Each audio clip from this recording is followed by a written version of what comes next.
pull against the back of your head like that. So you get that tightness.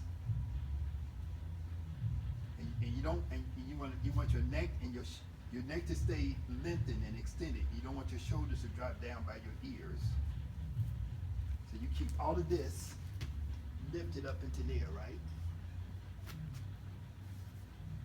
I don't know the last time I tried a scorpion, to be honest. Okay. Hold on. And go back. You got to do one thing at a time. First step is to arch your back. Arch your spine. Second step is bring your arms down. Breathe in. Both arms down. Exhale and lift. Now put your feet down towards your head up towards your feet. Exhale.